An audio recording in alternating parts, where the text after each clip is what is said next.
All right. Wag maar net 'n bietjie, Jacques, net voordat ons begin. Okay, so yeah, see, we got a couple of early birds there, about 35 people that have joined already. So yeah, shall we, while we wait for more to join, let me just kickstart it with a little bit of a promo here.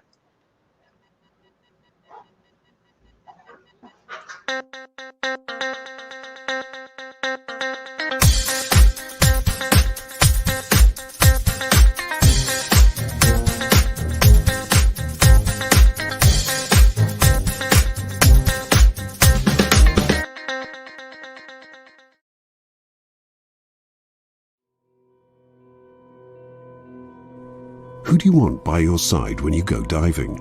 A close friend? The best dive buddy available? Perhaps a guardian angel? There's someone who can be all of these things. Dan has been helping divers since 1983, when a group of passionate divers started an international non-profit medical and research organization dedicated to the health and safety of the global diving community. Where can I find Dan, you ask? Well, all over the world. Dan is an advocate for a more alert diving community and provides you with assistance every step of the way for all kinds of divers and their families. Because although we as divers want to discover the unknown, we should never do so unprotected or uninformed. That's why it's good to have someone providing you with emergency medical assistance, promoting diving safety, and sharing vital diving research with you. Sometimes we all need someone to guide and protect us. When it comes to diving, that someone is Dan.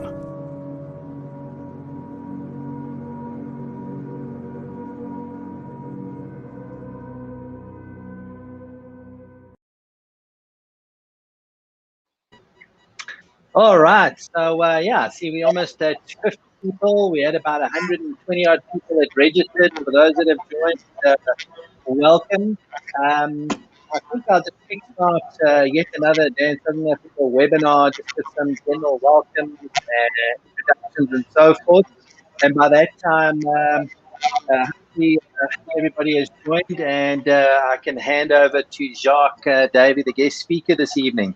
So yeah, as I said, welcome to another Dan webinar.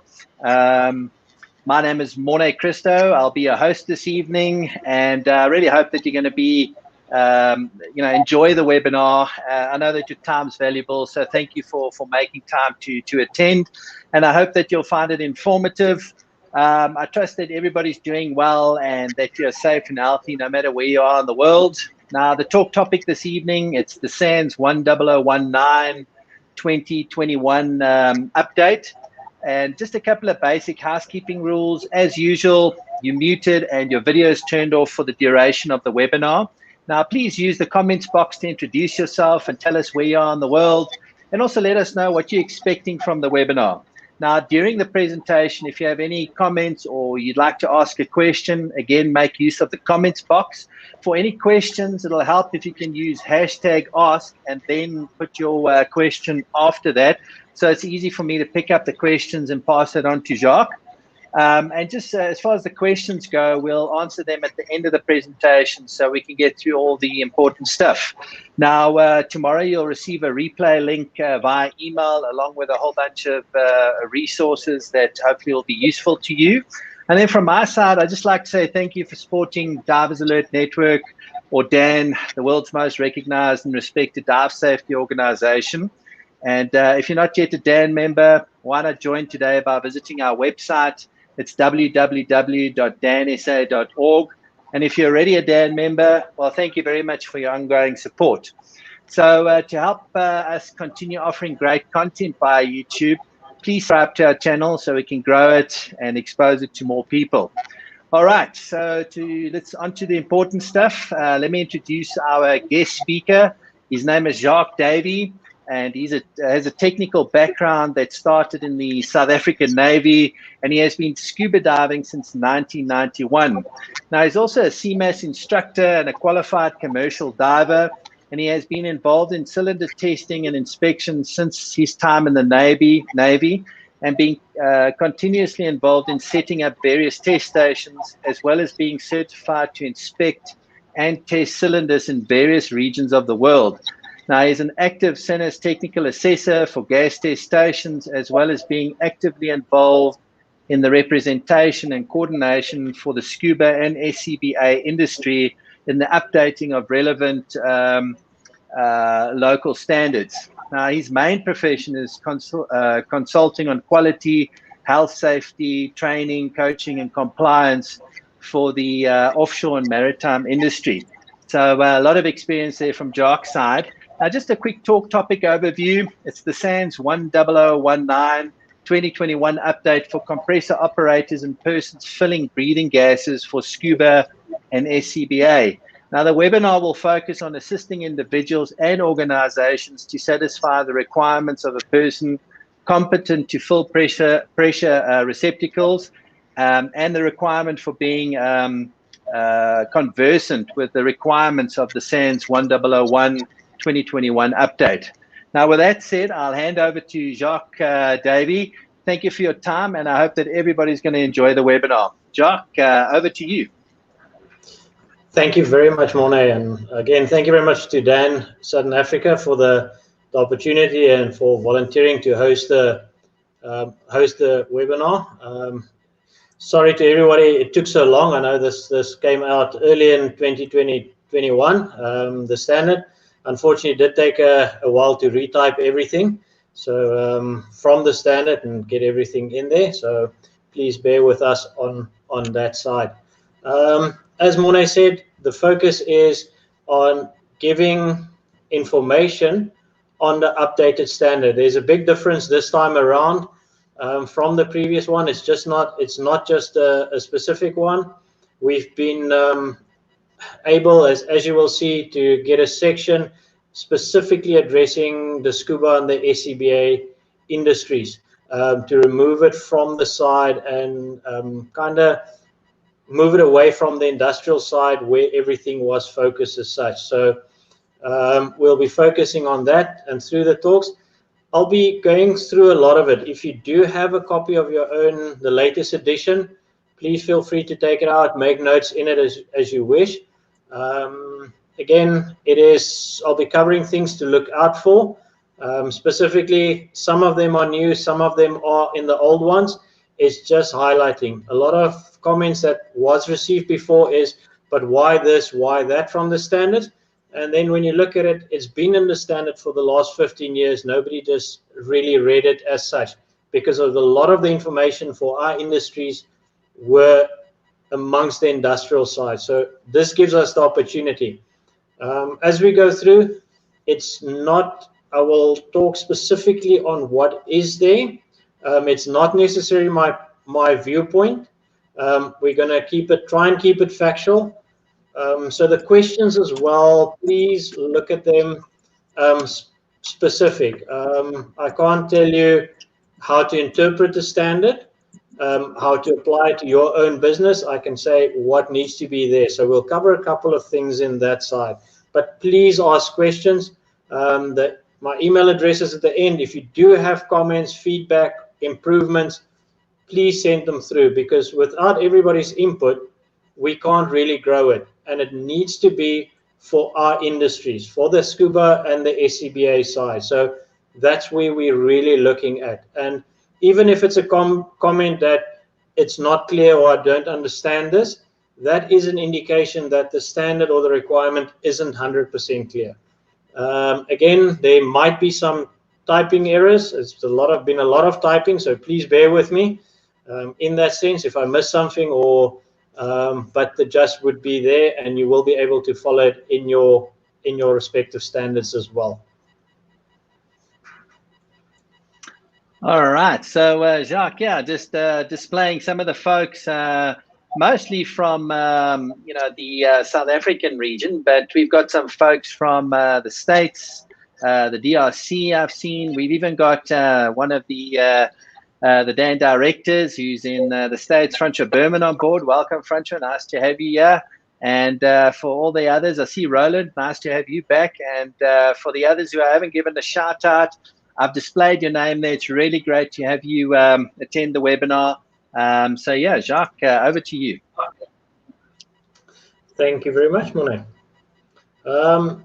If we're ready, we can start. I see there's still some people joining in. All right. And we'll take it as we come, and we'll catch everybody as they come. And I'm sure everybody will take something from it, hopefully as much as we can, and we'll make the industry better. Yeah, absolutely. All right, so I'll maximize your slides, and you can get cracking, Jacques. Thank you very much, Monet. Just for everybody, just to let you know, especially in South Africa, if we look at where does this all come from, so it's not just a standard. As you know, a standard by itself doesn't mean really anything. It has to be empowered by legislation. And this is really in South Africa where it comes from. Our Occupational Health and Safety Act is to provide health and safety of persons at work, and to make sure that anybody involved in it or affected by it is doing it safely. So that's really our documentation in South Africa. Part of the Occupational Health and Safety Act is different type. The Occupational Health and Safety Act tells you what you need to have in place and how you should be doing it. It's not very prescriptive. Part of the act is the different regulations, the pressure equipment regulations, diving regulations, for doing things at work, the machinery regulations, your electrical regulations, construction regulations. So really pertinent to us, and I've just taken a couple examples, pertinent to us is really the pressure equipment regulation, and that's where this comes. Diving regulation is applicable as well to the commercial side of diving, and then we've got our general administrative. So for the operators and the dive shops, they have to follow all the different regulations that pertains to your business. The cylinder side specifically falls under pressure equipment regulations of 2009, and which then empowers the SANS 1009 where we are at the moment and what we're looking at. So really, SANS 0019 says a person competent to fill breathing air cylinders or breathing gases, no person shall fill a pressure receptacle with a gas unless such person is competent to fill pressure receptacles with the gases being handled and is conversant with the relevant requirements of this standard. Now, a lot of the guys have done training courses in the past, and a couple of years. I know some guys have done their courses 10, 15, 20 years ago. And it's the standards and things have changed. There's some similarities, there's new requirements in, but we need to be able, as compressor operators or people gas blenders, to be able to say we are familiar with the current standard. And this is where Dan stepped up and said, let's use our forum and let's do a presentation and try and reach as many people as we can and share as much information as we can. So that's where we're really coming from for this. And then just a couple of when we're looking at standard terminology, when you're reading the standard, it's very important to understand. There's key verbs that's being used. Shall means you have no choice. You have to comply with that. And then there's also should, may, and can, which gives you an opportunity to put other measures in place or doesn't stop you from doing so. But really, you need to look at the things where it says that you shall do it. You cannot, that becomes legally binding through the Occupational Health and Safety Act, which has empowered the standard through the regulations. So if we're going a little bit more, just as a background, how it comes through, we're looking at the pressure equipment regulations. The latest one, your scope is just to see it is the regulations shall apply to the manufacture, operation, maintenance, inspection, testing of pressure equipment. If we look at transportable gas containers as part of the definitions, which is covered by the pressure equipment regulations, which says refillable vessels for the storage conveyance of compressed gases of water capacity from 0.5 liters to 3,000 liters. So all things that we're dealing with falls under the pressure equipment regulations, specifically the cylinders. We've got different our gas systems and our pressure equipment, which is now if you're running a compressor with a bank system, different filling configurations, it also falls under the pressure equipment regulations. General requirements, very important.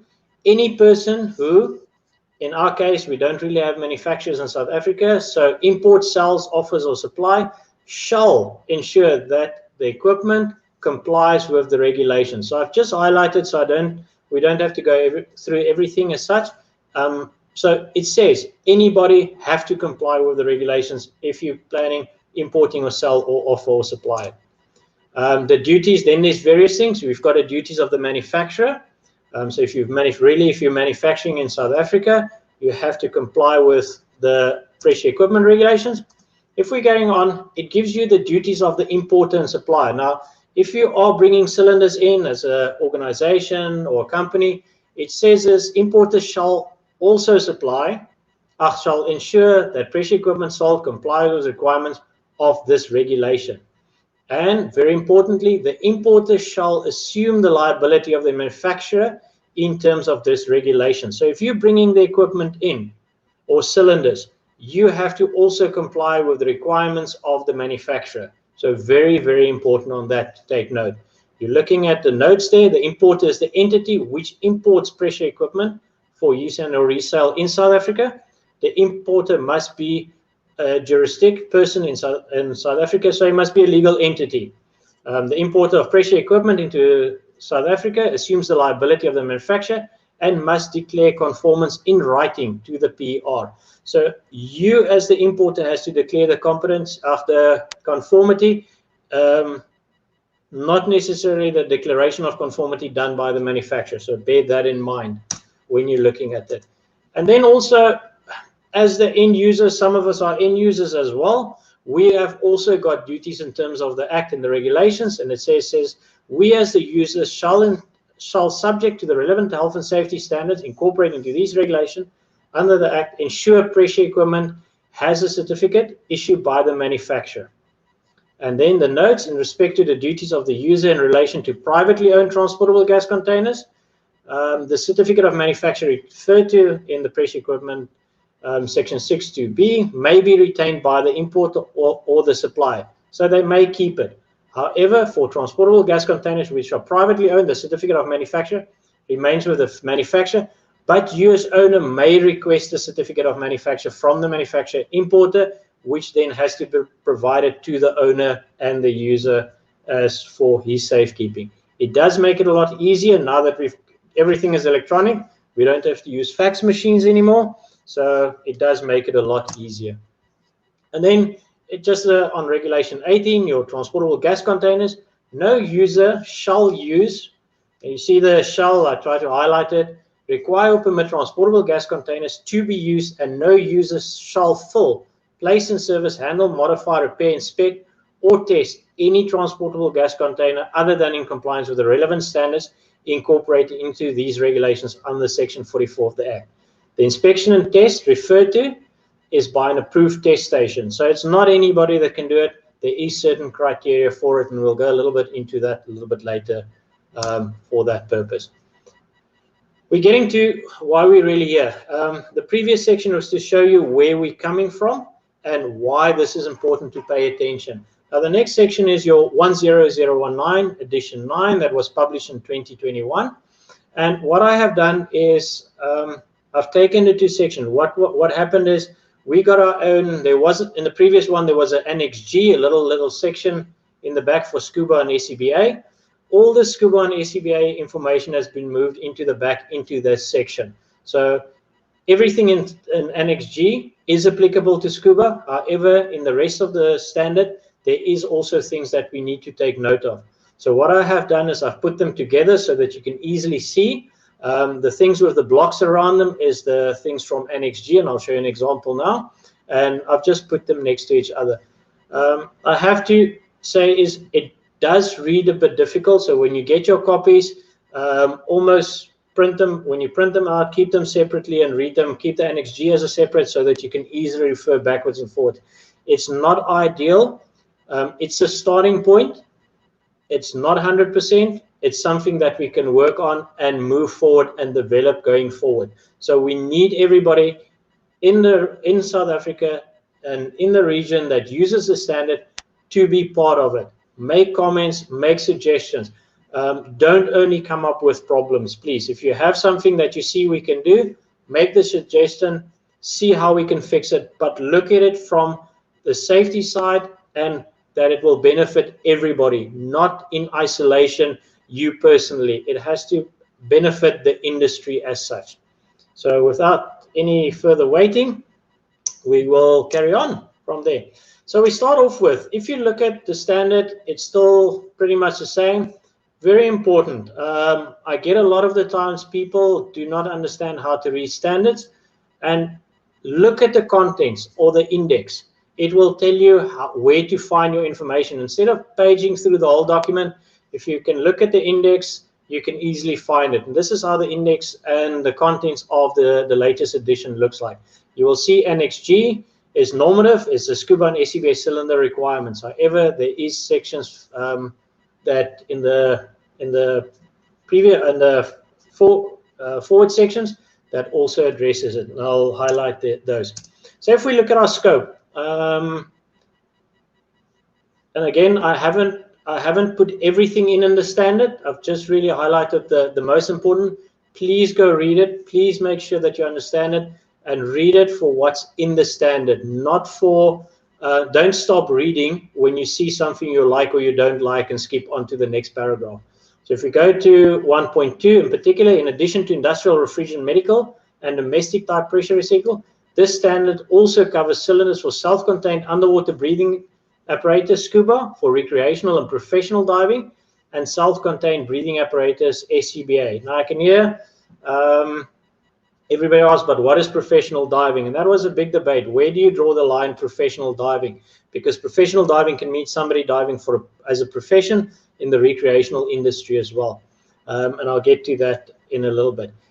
On the commercial side, very important, in the absence of specific areas addressed in the respective codes of practices.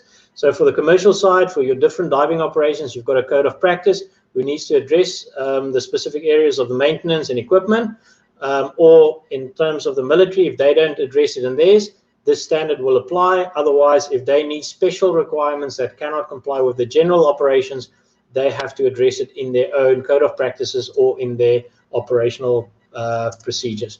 Terms and definition, like I said, professional diving is diving for remuneration as part of a diving operation, either commercial, military, or civil service, within the scope of the relevant national legislation. Note, this does not include persons or operations operating in the recreational industry. So as if you're diving professionally in the recreational industry, it's not, although it is as your profession, the professional diving is seen as commercial diving in that sense. I've put this as well. Everybody will look at and say, but what does the forward say? In the forward in the standard is the example at the bottom. So forward will say, a reference is made in 3.2 in clause 328 and in the note G 11.1.1 to the relevant national legislation. And that specifically means in South Africa, this means the diving regulation of the Occupational Health and Safety Act of 93. So that's how you read it. If you see anywhere where it says see forward, you go to the forward and you look at that clause specifically where it mentions it, and that's how the two links. So just for information. We're getting to clause 4, design manufacture requirements. And on the general side, pressure receptacles shall be designed and manufactured in accordance with the requirements of relevant national legislation, and in conjunction with the appropriate of the design manufacture standards given in Table 1. And then also see Annex A. So it says there's a requirement that it does conform to special requirements. So again, remember we looked at the pressure equipment regulations where you have to comply with the different regulations. That just means you have to ensure that you can bring those cylinders in. Here's where I talked about. So clause 4.7 talks about the change of pressure receptacle service. In G2, in Annex G for the SCUBA and SCBA, there's also a clause that says change of pressure receptacle service. So it says where the service of a cylinder to be used for SCUBA and SCBA purposes or removed from SCUBA and SCBA use, a cylinder that is equipped with a foot ring shall comply with the requirements of 4.7 of the standard and shall not be used for SCUBA service as per 473. If we look at 471, it tells you the limitations, and then it goes, a cylinder that is equipped with a foot ring shall not be used for underwater service. So that's how the two link. So the Annex G refers back to the main section, and the things that's applicable or not applicable will be included or excluded or more stringent in the SCUBA side. So it's just been put so it's easier that we can develop and move on from there. Design manufacturer requirements. So if we're looking at it, pressure receptacle general requirements, SCUBA and SCBA shall comply with the requirements of 4.8.1 to 4.8.5 inclusive. So here we're talking about the pressure receptacles. So it basically says is it will the standard, you can only bring cylinders into the country is manufactured to an active standard at the time of you bringing it in. If it's manufactured to a withdrawn standard, it shall not be brought in. And then at the bottom you can see examples, two examples. One is from Faber and one is from ECS Euro cylinders, how a manufacturing certificate looks, because that really makes it easier for you to see, do the cylinders comply, are they manufactured to the right standard? And if you are planning on bringing your own cylinders in, make sure that you get it, make sure that you check the standard, make sure that you check the web, all the standards on the web, that it is not a withdrawn standard, because if it is a withdrawn standard, you cannot bring it in. Yes, if you need to bring it in, then you can. There is special dispensation that you can go through a process of evaluation. It is normally fairly lengthy and expensive, and you will have to get specialists involved to get that certified for use in South Africa. So it's not the ideal. Do your homework, make sure that it is acceptable and it is good to be used in the country for distribution, so that you don't take the ownership, because you are the legal entity if you bring them in. On the valve side, just a heads up, this has been in the previous one as well. So I know we're all operating with resuscitators and everything. Any cylinder for use medical gases with a water capacity up to and including 10 liters has to have a pin index valve. So there's medical gases, and that should have been phased in and done by 1st of January 2019, and you can find that in Table 9, the Note E. Valve stem and pressure receptacles, you'll see for outlet connections on SCUBA and SCBA cylinders for working pressures up to 300 bar or 30 MPa, we can go to Table G1 in Annex G. This valve stem and pressure receptacle next threads connections, the cylinder shall comply with the requirements of 5.4.1, and for the preferred connection on SCUBA and SCBA cylinders, see Table G2 for the preferred. And then if you see in the main body under 5.4.4 for the preferred connection on SCUBA and SCBA cylinders, see Table G2 Annex G. So the front section and the back section links together nicely. So here's an example of Table G2, the neck threads for cylinder for SCUBA and SCBA. So you'll see M25, M18, 3/4 NPS, 7/8 UNF, and then the 17E. Remember, that's the preferred. It's not the only. I know sometimes there's other one. However, make sure that whoever you test your cylinder with can inspect those specific threads. It is the preferred. And that's just for those that doesn't know, and I'm sure everybody here, there's just a picture of the difference between taper and parallel threads. And then if we look at 5.6, now this is not new. Fitting of valves to pressure receptacles, where the fitting requirements and torque values for valves have not been specified, valve torque shall comply with the requirements of ISO 13341. A note for thread tape, it gives you the European Gas Association document number. That's been in.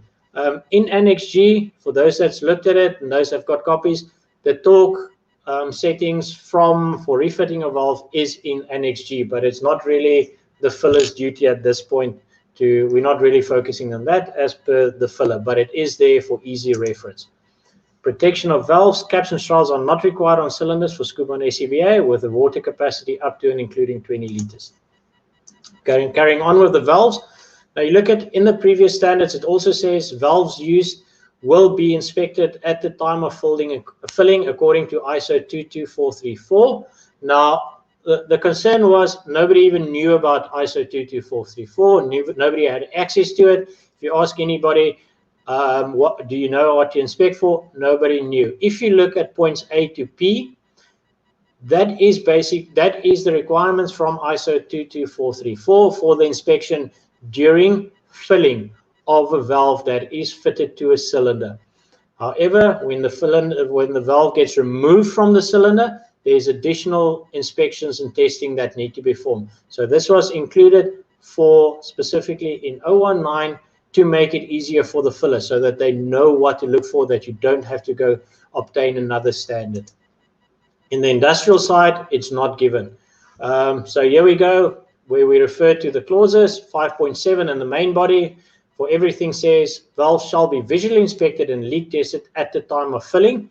As a minimum, valves shall be inspected in accordance with ISO 22434. So it always was in, it is there. Valve lubricants, SCUBA and SCBA cylinders shall comply with the requirements of 5.8. 5.8 just says is make sure you use the manufacturer's lubrication or anything that is compatible with the material, and it is endorsed or recognized by the manufacturer as such. Revalidation, clause 7, is, I know it's not really specifically the filler's duty, but it's important to know because you will be getting cylinders in, and it's your responsibility as the filling entity to make sure that those cylinders comply. So if we look at the revalidation of pressure receptacles, SCUBA and SCBA cylinders shall comply with the requirements of 7.1 to 7.6 inclusive. Frequency of inspection or hydrostatic testing shall be in accordance with table G3. So table G3 specifies for SCUBA and SCBA in particular, and test stations shall ensure that the cylinders are the correct color for the final intended use as indicated by the owner in accordance with table G3.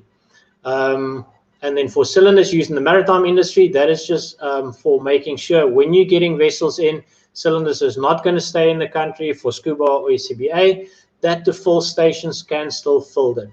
Remember, you as a filling or as an organization doing that have got the legal, if it says it has to be in the right color or meet the requirements, if it doesn't, and you fill it, you are liable for doing something in contravention of the legislation.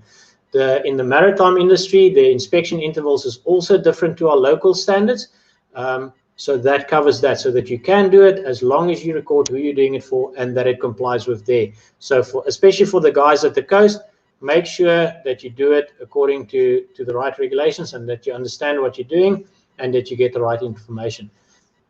Table G3 is the intervals for periodic inspection, and table G4 is the schedule of SCUBA and SCBA cylinder color coding and labels. We'll do a little bit more in depth in that as we go on through the slides. Revalidation, if we carry on, if you look at the main body under clause 7.1, only an approved test station shall carry out the periodic inspection and testing of pressure receptacles. Such inspections shall be in accordance with SANS 1825. Frequency of inspection, it tells you where to find that. Test station, it gives you who can do the approvals, who does the accreditation. Approval is by the Department of Employment and Labor. Accreditation is done by SANS against SANS 17020 and SANS 1825 in the respective cylinders that they're testing to. I'll explain a little bit more later on that. So very important it's not really, it's a nice background where it's coming from. For those who plan to do their own one, you can see where it's coming from. Safety precautions, rejection, rendering pressure unserviceable. And then if you look at 7.6.1, the rejection scrapping of pressure receptacle shall be carried out by a competent person. The decision to reject the pressure receptacle may be taken at any stage during the inspection and testing procedure.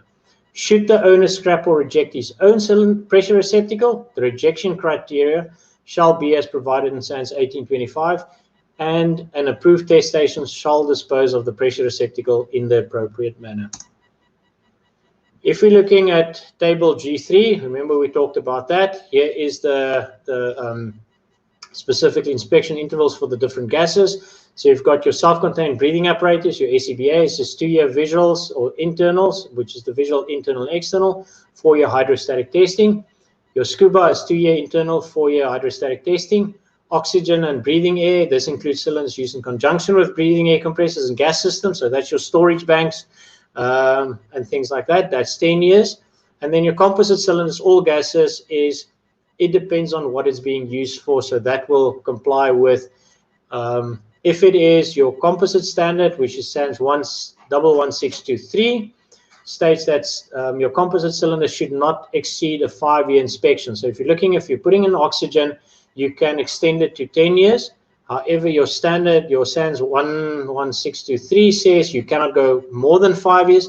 it pulls that inspection down to 5 years.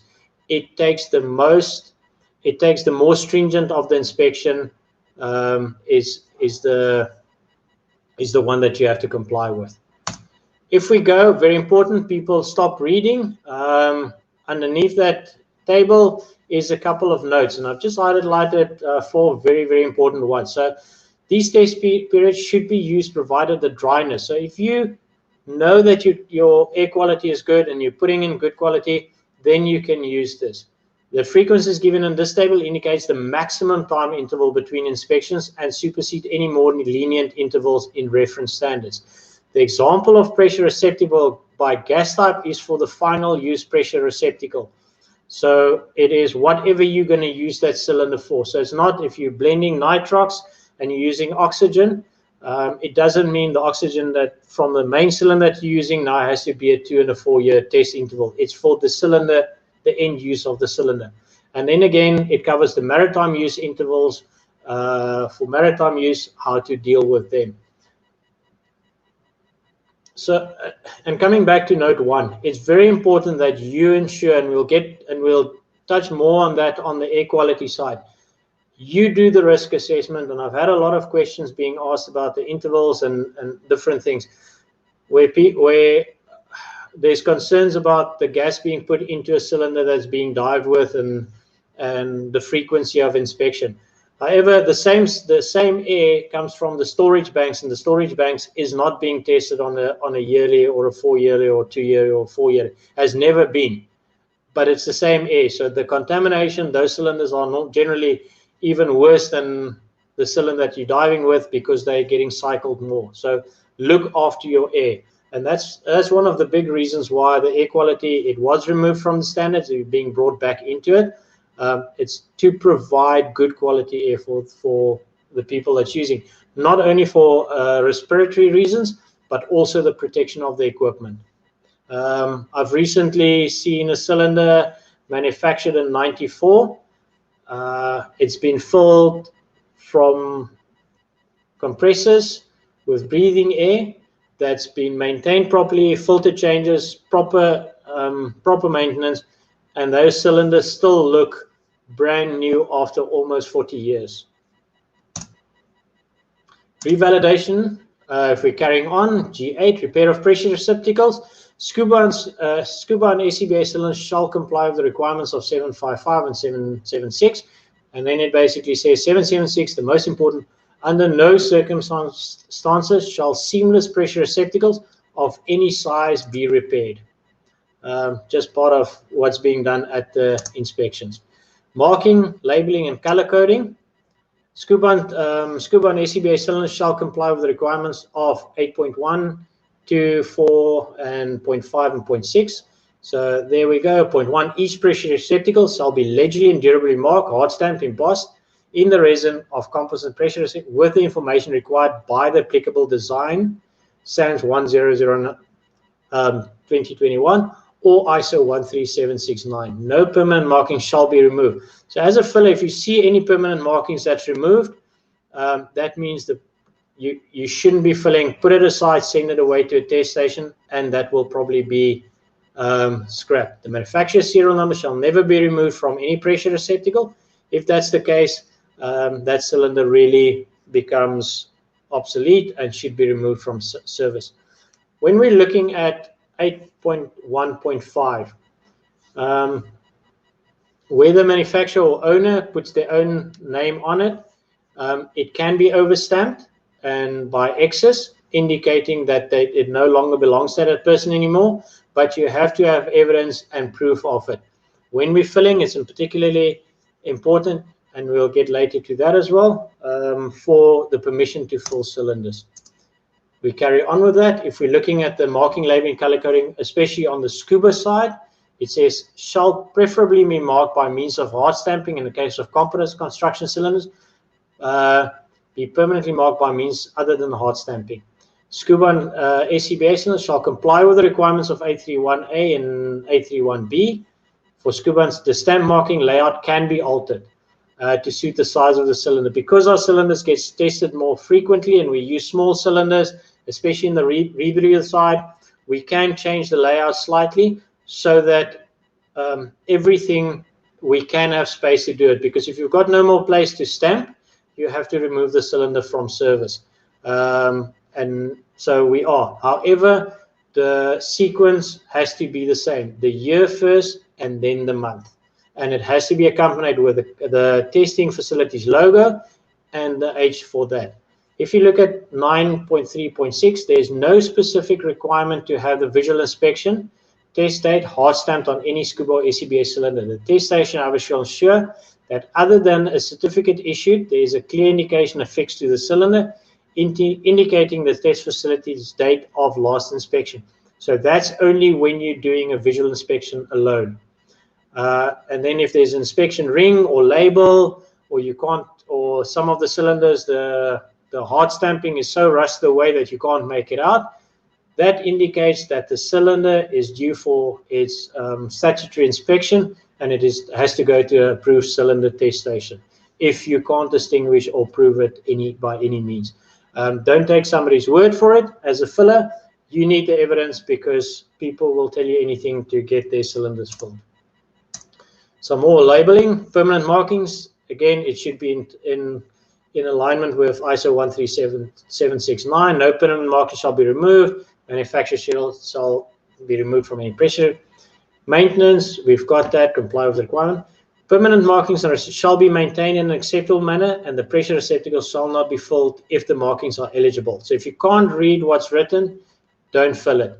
Cylinders protected, and this is very, coatings may be filled if fitted with a test date ring and if the cylinder is within its test date period. Here's just a couple of examples. So your composite cylinders, the inspection hydrostatic test date on the left-hand side, you'll say it's a label with the facility's indication, and it's hard resined in as part of the cylinder. And then on the right-hand side is just an example of inspection, visual inspection that was performed on cylinders, that you can use something to that, but you have to, the evidence is a certificate. If you look at just in the middle picture, there's an example of poor maintenance of the cylinder neck, and the stamp markings. It's starting to show some signs of corrosion. Color coding. Again, SCUBA and SCBA cylinders shall comply with the requirements of 8517. Cylinders medical gases shall comply with 854. Cylinders for SCUBA and SCBA use, cylinders shall be color marked with the appropriate color given in Annex G. The body of the cylinder used for diving and surface rescue purposes shall be canary yellow, and the shoulder shall be French gray. That is a typing mistake from my side. It is, I'll show you what it is.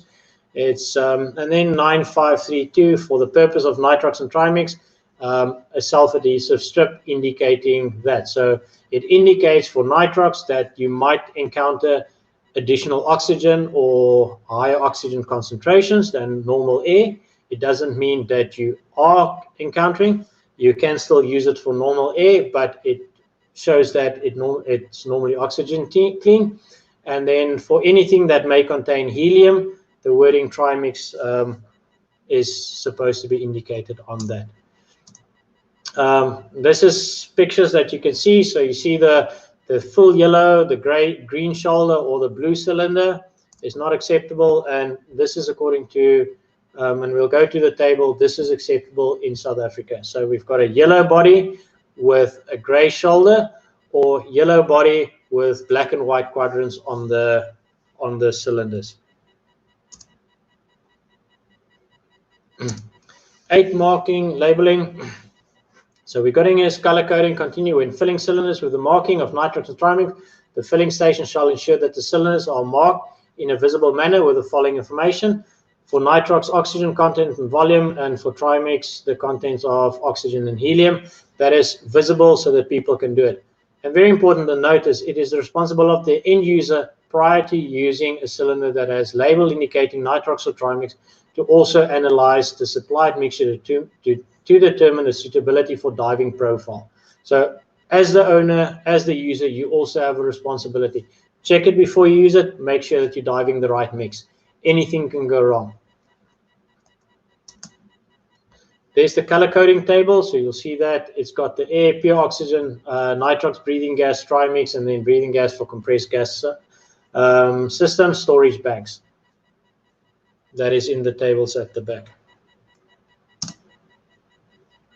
You'll see there we've got navy light gray, canary yellow, navy light gray. That is as close to it as as the gray and the yellows. If you look at the note at the bottom of the table as well, it says due to exposure to elements, these colors do not need to be exact. It should be clear and distinguishable as a minimum. So when you look at the cylinder, and we have the problem because respraying, mixing, and it's not always specifically right. It gives us the opportunity to say, as long as you can see it's yellow and gray, it denotes that it is for diving purposes. So sometimes the colors, it doesn't come out right. Here's an example of a sticker. It indicates nitrox, analyze before use. It's got your dangerous goods labels for compressed gas and oxidizing agent on both of them. So if you are involved, that the rescue and emergency services know what they're dealing with in the cylinders if they're not sure. Carrying on, SCUBA and SCBA shall comply with the requirements 861. Breathing gas components, it says that these adhesive bands shall be for the gas predominantly used in the cylinder and indicate that there could be traces of helium, or by fillers labeling that oxygen-rich gas is still present in the cylinder. It is just an indication. So you need to know, as a filler, is how you're going to handle it. So if it is a trimix cylinder where it might be filled with higher concentrations of oxygen, if you're doing blending or nitrox, don't put contaminated air. If you do put contaminated air in there, or normal air for normal compressors, notify the owner before you do so, and you're probably going to have to remove that and declare that that cylinder is no longer oxygen clean or oxygen compatible as such. The end user shall ensure that the cylinder is sufficiently analyzed prior to the use, and the decision shall remain with the user to determine suitability for the use or profile that he's going to use it for. And then just is going to comply, has to comply with 864. Carry on with that, with the labeling and marking. Certificates, SCUBA and SCBA shall comply with the requirements of 871 and 8731. And if we look at manufacturer and or the local importer or distributor as defined in relevant national legislation, shall keep and make available on request manufacturing and inspection certificates for all pressure receptacles that are sold. And then here it says that batch certificates are acceptable. So if you have a certificate with a bunch of cylinders on, as long as it's traceable to that, your serial number, that's also acceptable. So here we can see how the pressure equipment regulation, everything pulls through, that it says the same thing. Certificate of manufacture, it carries on there. You can find the information in 872, 873, revalidation inspection and test certificate. Revalidation inspection test certificate shall comply with the requirements given in SANS 1825. So when you get a test certificate, if you're an end user, make sure that you get the certificates, make sure that all the information is there to ensure proper inspection was done. Filling of pressure receptacles, we are getting to that in clause 9. It says SCUBA and SCBA cylinders shall comply with the requirements of 9.11, 9.12, 9.14, 9.15.1, and the requirements of tables 14 and 18. 14 and 18 is the inspection criteria for fillers for seamless steel and aluminium and composite construction cylinders. If we look at it, the requirements of 913 shall apply to the filling of SCUBA pressure receptacles. Note, SCUBA cylinders for professional and civil service use is covered in the relevant national legislation. See the forward. So we talked about that in their codes of practices and in the military operations manual.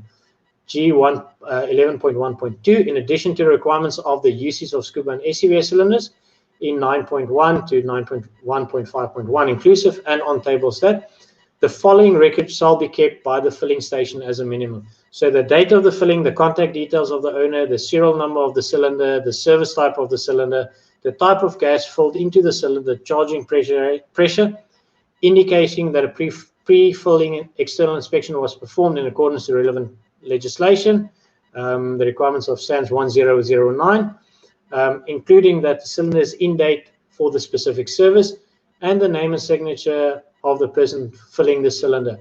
It is for traceability and accountability. If anything goes wrong, how do you recall? If you've got a complaint of bad air, or you need to notify people for who you filled, you can trace it and you can trace it back. If something does go wrong, you are obliged and you are responsible to notify individuals that you did this for. I'm just going to go back quickly. Sorry. On the previous one, what it says there, don't overcomplicate it. If it is your own cylinders, you know where it's coming from, have a master list, make it work for you. Don't overcomplicate it and don't overthink it. See what it is there for, the intent of the requirement. Pre-fill inspection has always been there. Before filling, an inspection shall be performed. The owner shall ensure that the cylinder is sent to an approved test station for further examination if there is a problem. If the cylinder fails the pre-filling inspection. Now, the fill station does not make the decision whether cylinder pass or fail. They raise a concern that they're not happy to fill. The test station will make that determination. Permission to fill a receptacle. I touched on that before with the name of the owner. Permission to fill a pressure receptacle shall be obtained from the owner of a pressure receptacle in writing, except where the pressure receptacle is privately owned by the end user. This requirement is for safety reasons. This is mainly for industrial organizations, the likes of Afrox, where they've got their own cylinders, or Air Liquid, or one of the air products, or one of they've got their name stamped on the cylinder. You're not allowed to fill other people's cylinders, really. Individuals in our industries, yes, you can fill, because the person gives you the permission for that.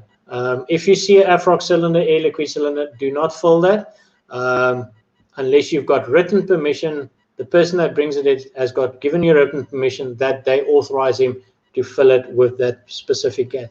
You as the filler take accountability for what you are doing. Person competent to fill a receptacle. We talked about earlier on as to what needs to be. No person will fill a pressure receptacle with breathing gas for use in the SCUBA or SCBA industry unless that such person is deemed competent to fill pressure receptacles with the gases being handled and is conversant with the requirement of this standard. The filling station shall determine and document the necessary criteria for performing the task under its control, and on a regular predetermined basis and method evaluate the effectiveness of this criteria and the individual's performance performing the filling through monitoring, mentoring, observation, continuation training, or feedback from clients.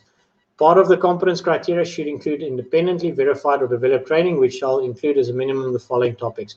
So it's from A to M. I didn't include it. It's a list. You can find it in there. And then this is verified or developed training should be performed by a SCUBA or SCBA industry recognized organization, which shall have a documented curriculum covering the above topics for the specific type of filling being performed. Very important. It just means is develop your training. If you want to do your own training, in-house training, just make sure it's peer reviewed and it covers that, and that it's not, it follows a curriculum and a standard that you have. And then on the note on the competence is based on each facility's written criteria for the position. It doesn't mean everybody's going to have the same competence requirements. Some might have more stringent, some might have less, and it depends on you, what you want to be done. A training course doesn't necessarily mean that the person is competent to fill cylinders in your organization. You might need additional requirements for him to do so, and that you can put in. If you're happy that he comes with a training certificate by a recognized organization, that's your prerogative, but you have to have it documented as such and say, this is what we want. And you've done your due diligence to make sure that it is covered accordingly. Filling of pressure, if we're carrying on, additional checks before filling. In addition to carrying out inspections in accordance with 914, the filling station operators shall ensure that no cylinder equipped with footering is used for underwater service, or that is due for periodic inspection, or both. Where the cylinder has a detachable boot, the filler shall remove the boot and inspect the bottom of the cylinder for signs of external corrosion. How often do we as fillers, especially in the diving industry, remove boots, nets, everything to check if there's any corrosion. So it's in there. We need to do it. You need to cover yourself. But if you look at G.11.2, if you're going to fill cylinders, and I know a lot of organizations, you fill the same cylinder 7 or 20 times over a weekend or in a week for a diving operation. This is in there where the cylinder is part of a manifold configuration and there's indication or concern of hidden or obscured corrosion or damage.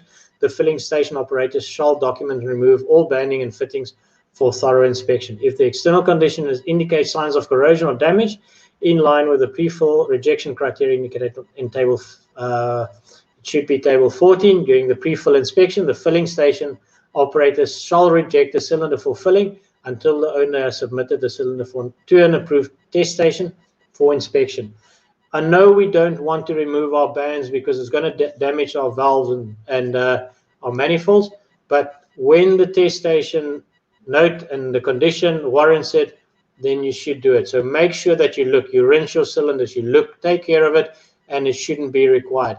But previously, things had to be removed for every single fill. If you didn't do it as a filler, you are in contravention of the regulation and the standard. Now there is the option, look and do a proper external inspection and record that you've done it previously. And that's where those additional requirements come in to protect you as a filler. Again, we're looking at the pre-fill inspection under clause 9. The pre-fill inspection is in tables 14, 15, 16, 17, and 18. And then very important, before filling in a pressure receptacle, the filler shall ensure that it's clean and free from contaminants, complies with the requirements, not due for periodic inspection and testing. The correct cylinder color for intended gas service has been applied before filling. If at any stage a non-compliant appliance is observed, the filler shall stop any further work, quarantine the cylinder, and report the non-compliance to a competent person or to the client if you are the competent person, and have it submitted for proper inspection and to address your concerns. If we're going to table 14, this is what you as a filler need to look at. If it's seamless steel or aluminum cylinders, you're looking for arcs, bulges, chain pitting, cracks, corrosion, dents, depressed bunks, fire damage, any of these things. And your rejection criteria is not rejecting the cylinder for service, it is rejecting the cylinder for future filling. If the client or the owner of the cylinder decides he wants to scrap it, it's his prerogative, but you can only say is, according to this criteria, it's not safe to fill. You need to send it for proper inspection at an approved test station. Filling of, if we're carrying on there, filling of SCUBA and SCBA cylinders, G11.3, cleaning of nitrox and trimix cylinders for exposure to oxygen concentrations greater than 25% volume. So before the first fill, it should be cleaned, and then whenever there is as part of the hydrostatic test, if water has been introduced or any contaminants has been introduced, you should clean it for oxygen service again as such. And this is basically what G11 covers, 11.3, 3.1, and 3.2.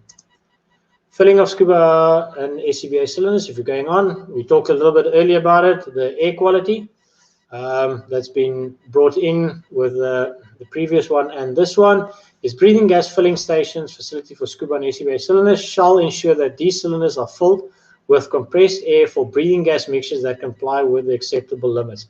The requirements of SANS 227, which is EN 12021, as indicated in table G5 below for specific breathing gas fillings shall be met.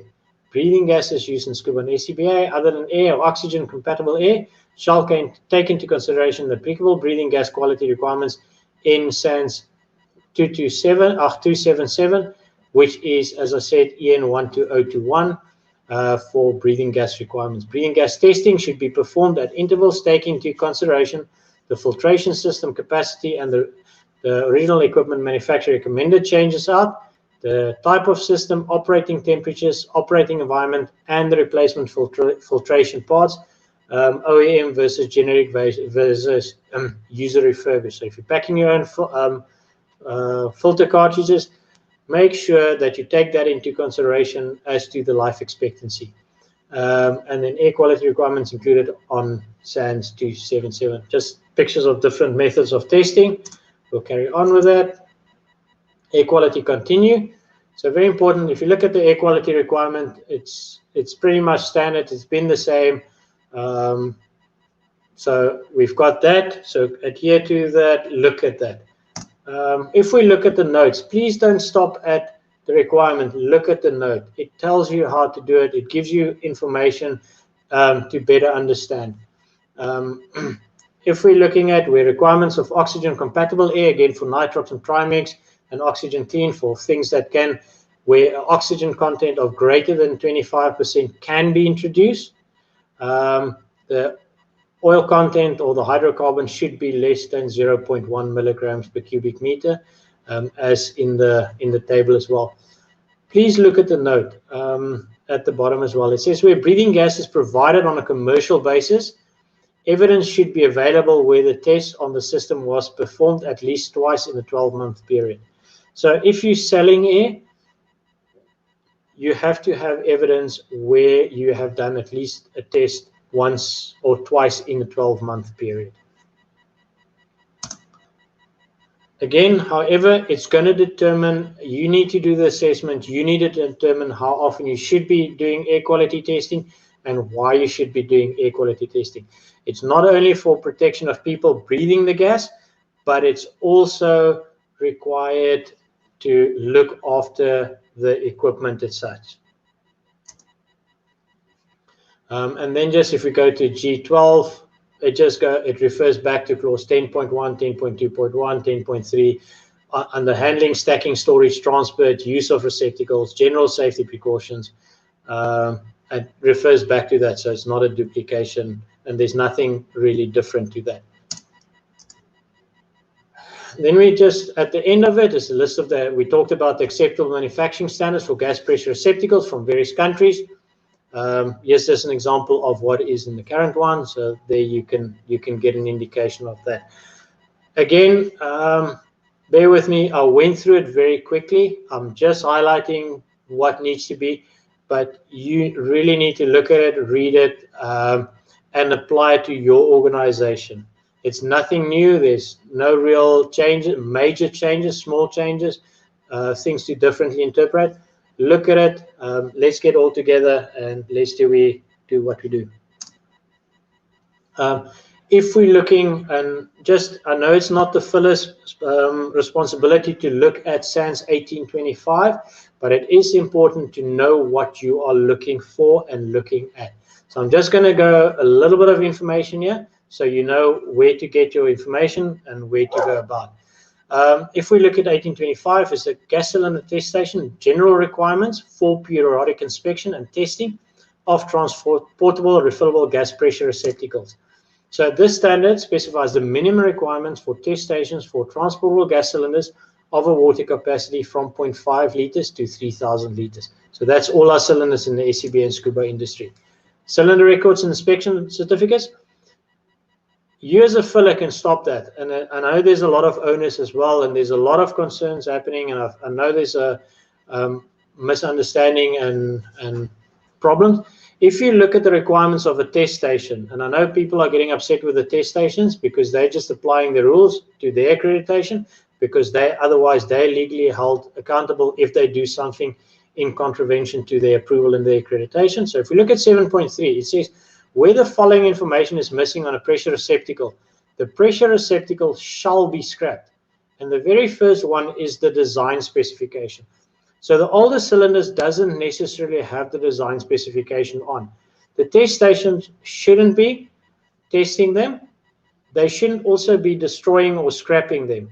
If you look at the note there, cylinder owners, if the cylinder owner is able to obtain written evidence of the manufacturing design standard from the manufacturer and a copy of the original manufacturing certificate for the cylinder in question, then the design standard shall be stamped on the cylinders by the approved test station, and the cylinders may then be tested.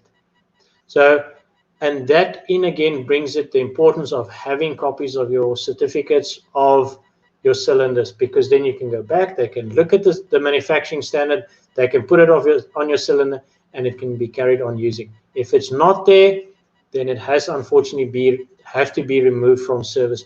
This is not new.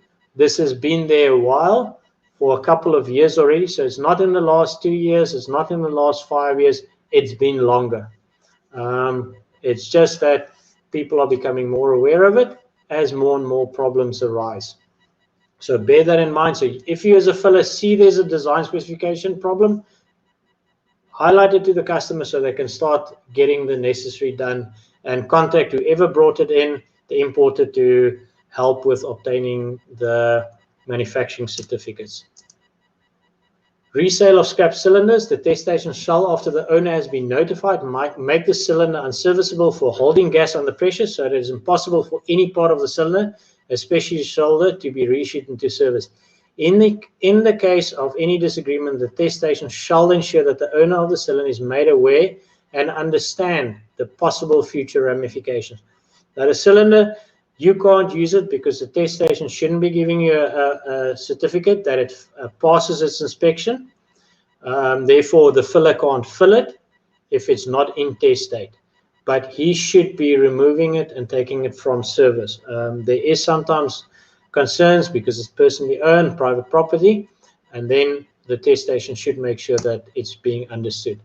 If we're looking at withdrawn cylinder specifications, where we talked about, it just says is if at the time it was the right cylinder and it was manufactured to a correct standard, it can be carried on being used in the country as long as it passes inspection. So even after the date of the withdrawal of that standard, you can still carry on using. You don't have to scrap the cylinder once they withdraw the manufacturing specification. However, if the cylinder comes in after the manufacturing standard has been withdrawn, then it should not be placed into service, and it is not acceptable to be used in South Africa. Just for everybody to know, and I'm greatly appreciated for allowing me to use one of the examples. For the accreditation purposes, if you as a filler ever in doubt where to find information or who's accredited, who can test cylinders, the first step should be the SANS website, and you can find it there. Go there. It will look something like that. They keep on changing it. They keep on making life difficult for me to try and keep the most updated information, but this is more or less how it looks like. You click on the accredited organizations because that's what we're looking. We're looking for accredited facility. It will take you to a page like this. You go to inspection bodies because that's what the gas test stations fall under. We come up with a page. You can either go a normal search or you can do the advanced search where you can select your province. But under accreditation number, type in IGS. It will then filter all the inspection bodies out for inspection of transportable refillable gas containers. Type that out, and then you can type your location, your city. At this point in time, don't select provinces where you live in the Western Cape or Eastern Cape, because their filter makes you look for the Western Cape, and in the state province they've got Western Cape or Eastern Cape, so it doesn't filter it out. So you're going to have to scroll through it a little bit. It's unfortunately that. So we'll click on that. You type in IGS, we say Cape Town, and we've picked IGS 0025. They say they're accredited. You come up to a page like this. The fact that they listed in that list as an accredited facility does not necessarily mean they can test your cylinder. You have to go to the scope of accreditation, which is in that one. You see there's IGS 0025-01-2021. You click on it and you get a page looking like this.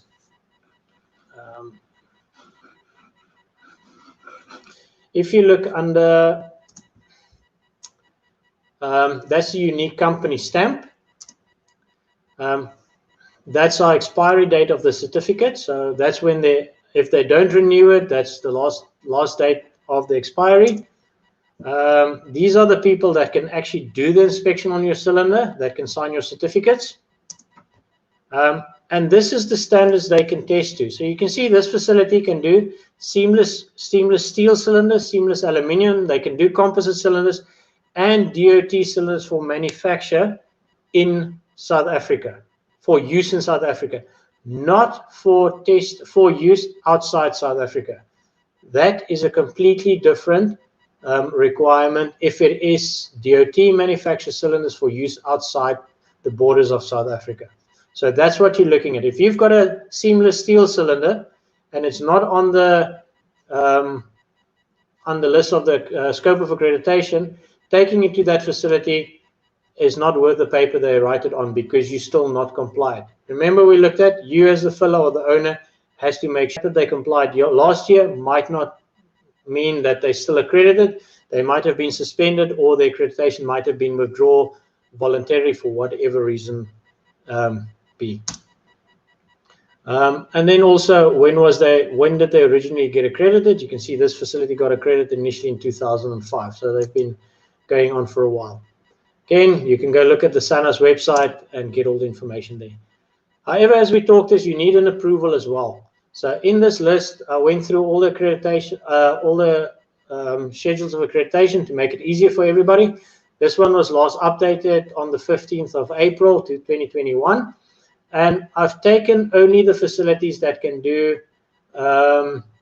seamless steel, seamless aluminium composites, and DOT cylinders for use in South Africa.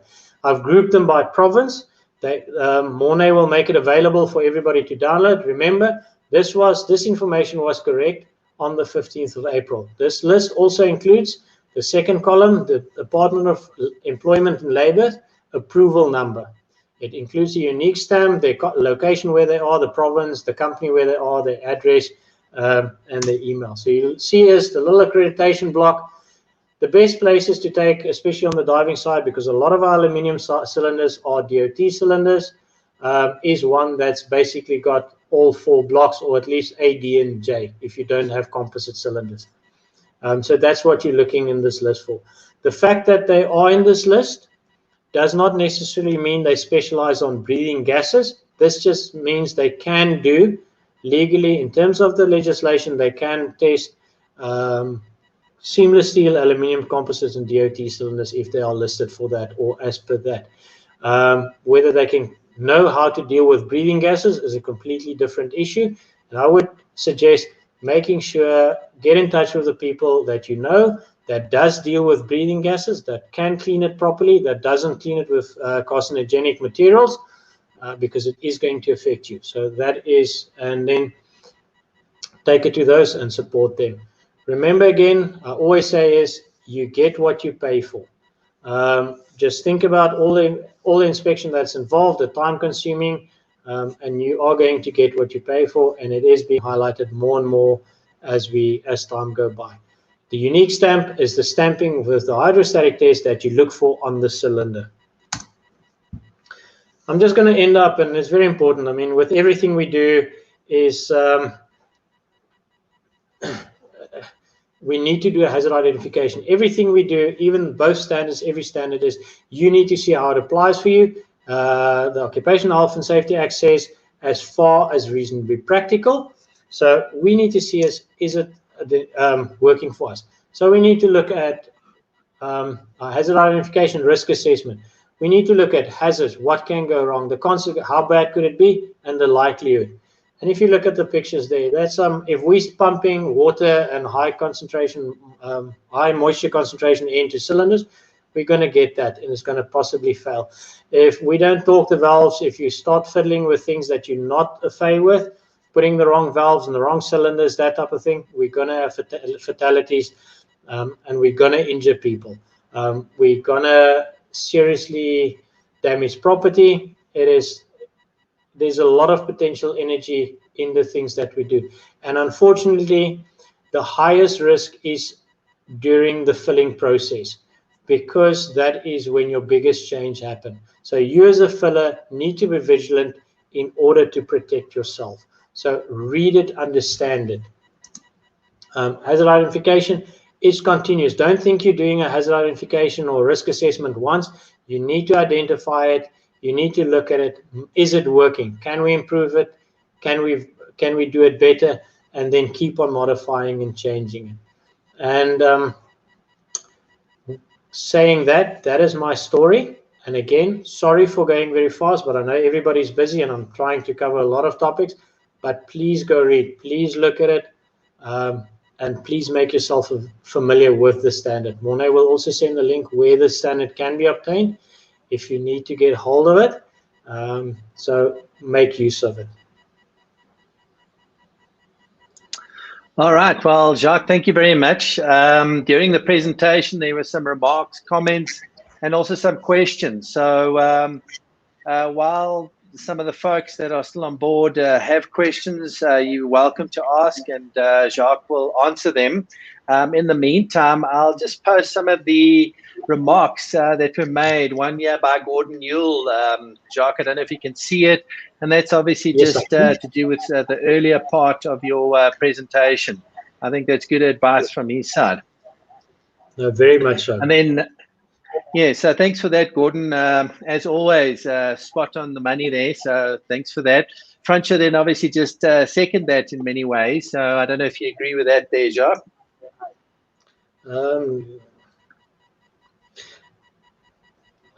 That is, but it is correct in a sense, but our legislation don't really care about the manufacturer if it's manufactured outside the country. They're looking at the importer as the person holding the one that they can take to court.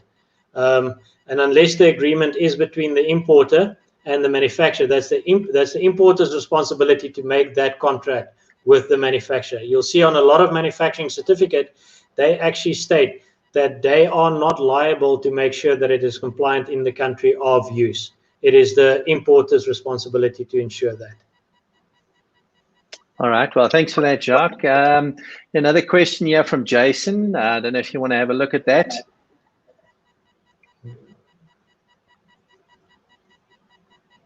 Okay. I'm just getting, is this still a problem back 20 years ago when we only filled Luxfer? I'm not seeing what the problem is, or the first part of the question. Sorry, Mornay. Yeah, that's all that there is. So, Jason, if you don't mind, you can maybe just add to that question. Maybe also just let us know where you are in the world, if you're outside of South Africa, so we can just have some context there. Then Jan is just asking about the visual sort of time period, and I also see that Francois has commented on that, but yeah, I think you've addressed that. I don't know if you want to speak to that anymore, Jacques. Just it's as per the table in 10019. The visual inspections is every 2 years. That is the maximum interval. So please understand that there is operations. Obviously, if you have a concern, you can do it more frequently. It does not stop you from doing it at shorter intervals.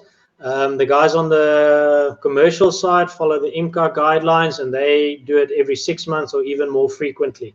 So it is just the statutory inspections should not exceed those time intervals. Again, like we said at the end with the risk assessment, you need to make sure that you do the best according to you. If you know that you're putting bad air in or potentially contaminated, or you've got a breakthrough on your filter system, you need to recall and do something about it. All right, great. So, I mean, Francois just commented on that, just part of the old question. So I'm sure that's all fine. And, just following on that, he added that it changed in 2020. Yeah, Francois also commented on your, just the gray part of the cylinder. So that's all great. Let's have a look here. All right, so Frank Slubbert just said thanks. He had to leave early. Thank you for a great presentation. And then, yeah, we have Leo. He's got a question for you, Jacques, about the air quality limits. There is, if you look at it, most of the places, most of the areas will use EN 12021 as their guideline. You will also see is that all the compressor manufacturers normally stipulate that their systems comply with EN 12021. Those requirements in the standard is as per EN 12021. Sorry for getting my tongue twisted there a little bit. I know the US has got a little bit for different types of different grades of air. They've got slightly different requirements, but we've adopted the simplification and said we're following that one because that's what we're getting in. If we now start saying is we need a different quality than what the compressor manufacturers do, we need to do different things again. But that is essentially, it is a standard. It is from EN1 to 021. All right. Well, thanks for that, Leah. I hope that answers you. Francois also seconds what you've just said there, Jacques, and also just refers to the US having different standards. All right. So we have Jan back again, and Jan has a question regarding test stations, lifespan of cylinders. I guess that's a follow-up from his previous question. Jan, I know there is people that's saying it. There is no such rule. You saw that in all the I actually should have put that in all the standards and everything. You even see in our own standards is cylinders have got predominantly long lifespan. There's cylinders on the industrial side, seamless steel cylinders that was manufactured in 1948, and they're still in circulation in South Africa. So there is no such rule. As long as it passes its inspections, you can utilize it. All right. Well, great. Again, Francois commented on that, and I think seconds what you've just explained there. So, yeah, nice commentary there from Francois, and great to have that. Yeah, something he added. I don't know if you want to comment on that, Jacques. I guess most of folks know about that one, but it's maybe good to just note. Yeah.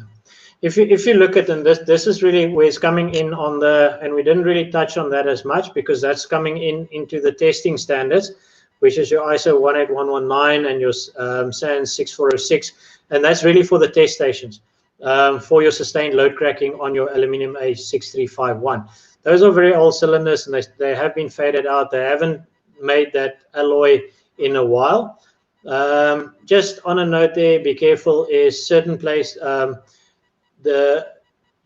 some of the manufacturers don't recommend to test their alloys unless you have specific equipment, because it can give you false positives on that specific on the alloys, and you might get a result that you don't want.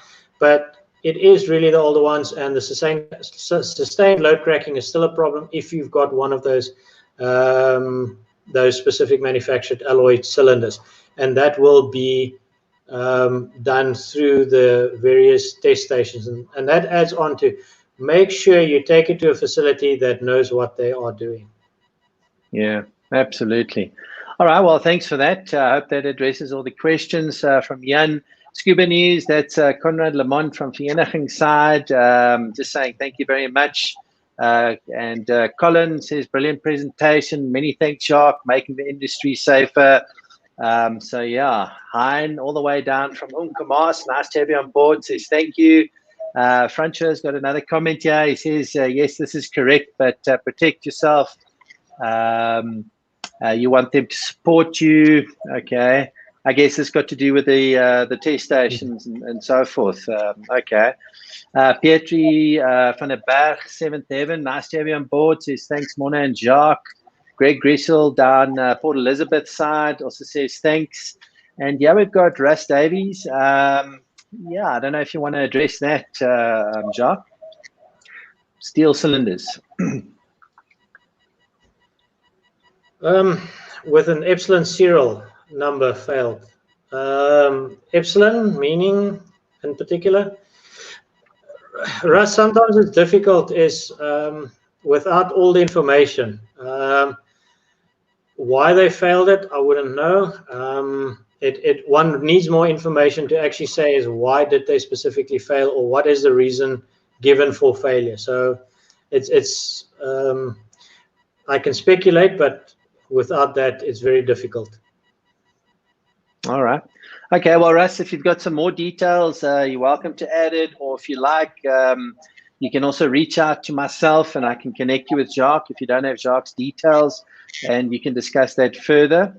We got Jacob also, Mayton side, Mayton Scuba, nice to have you on board, and he just says thanks for the presentation.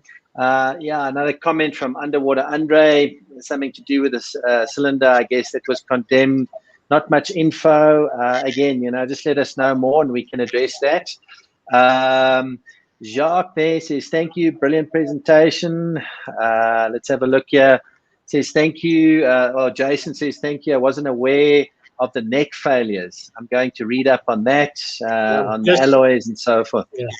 Well, now, if I can just add, if there's a abundance of information on that, and it will tell you which cylinders were affected, and it was mainly Luxfer doing them. Some of the other ones never really dipped their feet into that alloy. But if you do sustained load tracking in SCUBA cylinders, you will get your whole Google search will fill up with it. Okay. All right. Okay.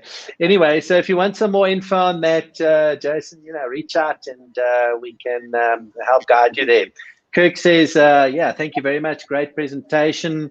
Leo, how many hours can you run filters before you change them? Oh, well, I don't know. The presentation on its own, I guess. Okay, can I answer that one? Yeah, I want to ask that one. How long is a piece of string? No, you really have to look at the type of filter housing, because your filters are classed in the volume of air they can process. So it's the capacity of your free air delivery of your compressor versus the size of filter, and you can do the calculation. So it's not a standard 1 hour or 20 hours for each compressor. So you're going to have to do that, and it also depends on the temperature you run in. Operate your compressor in. If it's a higher temperature, you shorten your life of your filter. So look into all of those things. Yeah, and I guess unexpected things, I don't know, maybe fires, additional contamination.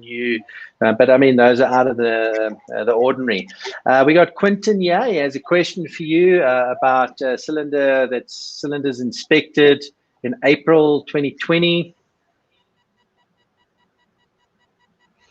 That is, in the short answer, yes, that is correct, because your inspection intervals is 2 years, and that has to do with the filling, the in date. You look at the date, the inspection doesn't change, it's the interval that changes.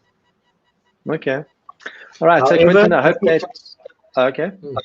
Sorry, Monet. However, if you suspect anything, do take it in and have it serviced. All right. Well, thank you for that, Quinton. I hope that answers your question. Francho remarked there, last accident known was June 17, 2017, I guess, for those specific alloy cylinders. Jan, he says, thank you very much on the clarification. This has been an amazing presentation. Hats off to you. Okay, I don't know, Francho. Greek letter E. I've not heard about this. Okay, well, anyways. Yeah, we've got Rian. Wants to know if a 0.5 liter cylinder needs to be tested. If you look at the standard, it goes from 0.5 liters to 3,000 liters, so that's correct. It also says is, if you look at the standard elsewhere, it says is for cylinders smaller than 0.5, they still have to comply, and you have to do it in accordance with best practices. So 0.5 liters, unfortunately, or fortunately, they are stipulated, and that's straightforward, so it makes it easy to understand. All right, great stuff. All right, so yeah, we got Roland all the way from, we got it right, Chile Beach side, Africa Dive Adventures. I can't remember now exactly. Nice to have you on board again. Just saying very much, thanks us for the informative presentation. So thank you. Nice to have you on board again. We got Jason. Yeah, thank you for the presentation. Modern SCUBA. Okay, I guess that was a question he had earlier. Just wants to know, I think it had to do with older cylinders and where it was based. Let me just scroll back a little bit, Jacques, if I can find that. Jason, so let's see, is it still a problem? This was the original question.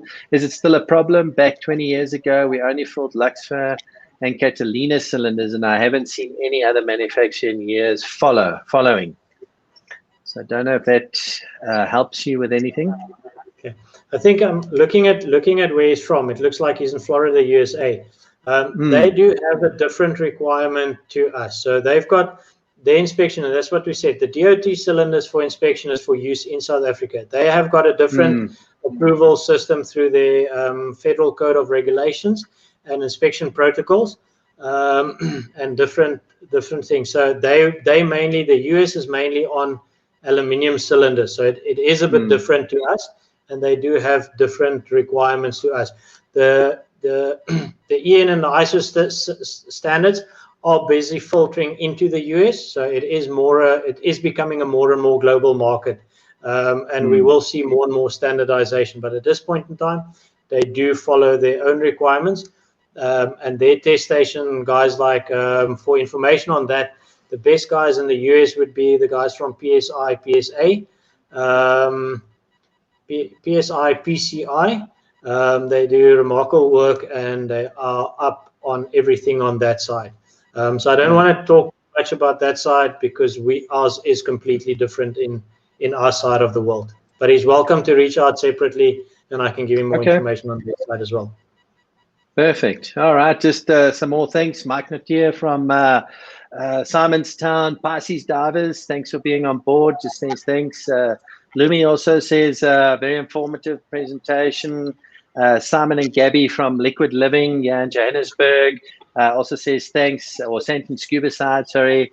Excellent presentation. Let's just see, yeah, we've got Garth, thanks for presentation, all the way from DRC. He says, looking forward to being able to download the info for further reading. Yeah, keep a lookout for that email that'll go out tomorrow. Jacques provided a whole bunch of resources. I've obviously added a whole bunch of Dan resources as well. And if you need more, you know, just respond, and we'll see how we can assist you. Russ came back, Jacques, with his previous question. He says, ambient temperature, etc. Magic guys. Okay, I'm just trying to... Can't remember the question. Steel cylinders with Epsilon serial number failed. Okay. Well, Russ, I think maybe unless Jacques wants to address it, maybe you guys can connect by email or the phone, and you can discuss that further. You happy with that, Jacques? Yeah, that's fine. So I can get all the information, and we can share that as well through the groups. It's easier than trying to shoot off the cuff, really. All right. So, Jacques, yes, a question from Ian Hickman. It's about the visual things again, visual inspection. Years, I guess, years. Sorry, Ian. Yeah. Okay. That's correct, Ian. If your hydro is going to expire before your next visual, then you have to do the hydro, and then it starts the two year from there onwards. So it has to be in date for both visual and hydro. So if the one expires, unfortunately, then you have to do it again, because the hydro incorporates a visual as well. All right. Great, Ian. I hope that addresses your question. Russ just made a remark. All the pressure vessels in the USA subscribe to DOT specs. And last comment I've got here is from Patrick. Great presentation, guys. So really, Jacques, you are the man of the hour, and it's been a great session. Seems like everybody enjoyed it. I hope the folks that are still on board, you know, keep a lookout for that mail tomorrow. And if you have more questions, just respond to the mail, and I'll connect you with Jacques if you don't have his email address. Jacques, I don't know, would you like to share any of your contact details with the folks? It's on the screen at the moment, so people are welcome. And I'd appreciate, please just drop me a mail. Tell me you want to be added. We do have a mailing list informing everybody of any changes to the standards. If you've got quick comments that you want, we start compiling and we start putting together, so that when it does go out for review, we're ready with our comments. And it's not a rush, and we've had time to think about it, and we can actually improve on it for the future and clarify it and make it even more clear. Yeah, well, excellent. So if any of you folks have additional sort of talk topics or questions or things that you'd like addressed, also please let me know via email tomorrow, and you know, we can have a chat to Jacques and yeah, plan a future webinar. If some of you folks that have registered but maybe joined a bit late, or the folks that left a bit earlier, obviously the replay will be available tomorrow. And then from my side, again, you know, just thanks for everybody for the support. For the Dan members out there, it's been great. If you're not Dan members, you know how to join now. Just visit our website. It's www.dansa.org. And from my side, it's been great. Jacques, any parting words from your side? Just before I forget, and I think we forgot to mention that, for everyone that attended, we're going to send you a little certificate that you can print out for attending the seminar, just to add on with your for continuous training that shows that you have attended this talk on the new standard, and you can keep it available at your premises. It will be in the next week or two, so just give us some time to get that sorted and mail it out through to you. All right. Well, from my side, thank you very much. For the folks still on board, thanks for sticking around until the next webinar. Good night. Thank you very much, Mona.